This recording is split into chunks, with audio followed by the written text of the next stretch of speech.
नमस्कार दोस्तों, कृषि ज्ञान में आपका स्वागत है। किसान भाइयों, आज हम बात करने जा रहे हैं कि डीएपी के साथ हम कौन कौन सी खादों को नहीं मिला सकते। अगर हम उसको मिला लेते हैं तो हमारी डीएपी निष्क्रिय हो जाएगी, किसी काम की नहीं रहेगी। डीएपी डालने का कोई फ़ायदा नहीं होगा, ना ही वो डीएपी काम करेगी, ना जो चीज़ हम मिलाएंगे वो काम करेगा।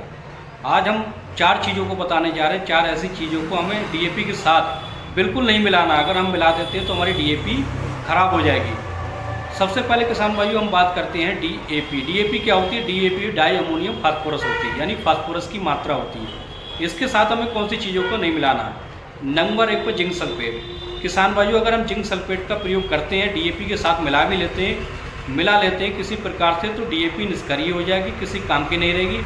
किसान भाइयों, जिंक भी रिजल्ट नहीं देगी और डीएपी भी रिजल्ट नहीं देगी, और इसलिए हमें जिंक सल्फेट का प्रयोग डीएपी के साथ बिल्कुल नहीं करना।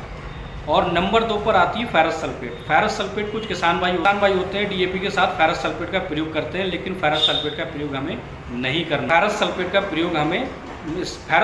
का भी प्रयोग हमें डीएपी के साथ नहीं करना, नहीं तो ये भी बेकार चली जाएगी। फेरस सल्फेट जो है हमारे डीएपी को निष्क्रिय कर देगी।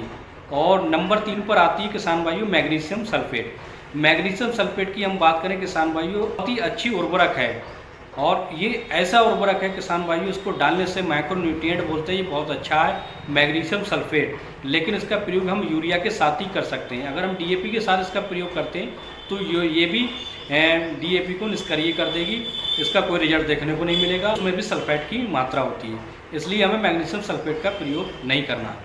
और नंबर 4 पर आती है कॉपर सल्फेट। किसान भाइयों, कॉपर सल्फेट जो होती है वो भी फसलों के लिए अहम होती है। सभी फसलों में हम इसका प्रयोग करते हैं, लगभग सभी फसलों में हम डीएपी का अगर प्रयोग करते हैं तो इन खादों का हमें प्रयोग डीएपी के साथ, इन उर्वरकों का प्रयोग हमें डीएपी के साथ बिल्कुल भी नहीं करना है। ध्यान रहे, कुछ किसान भाई होते हैं जिन्हें जानकारी नहीं होती है और वो उसके साथ एनपीके या डीएपी के साथ इसका प्रयोग, इन खादों का, इन उर्वरकों का प्रयोग करते हैं, जैसे माइक्रोन्यूट्रिएंट का प्रयोग कर लेते हैं, तो उनको कोई रिजल्ट देखने को नहीं मिलता। वो यही कहते हैं कि हमारी फसल में हमने इतनी खाद डाली, इतनी डीएपी डाली, इतनी एनपीके डाली, कोई रिजल्ट नहीं आया।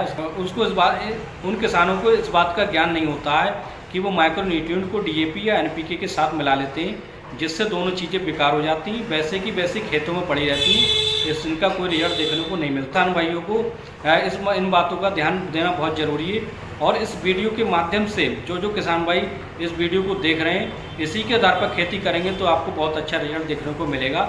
अगर आपने हमारे चैनल को सब्सक्राइब नहीं किया तो सब्सक्राइब जरूर कर लें किसान भाइयों, ताकि हम इसी तरीके की जानकारी वाली वीडियो आपके लिए लाते रहेंगे।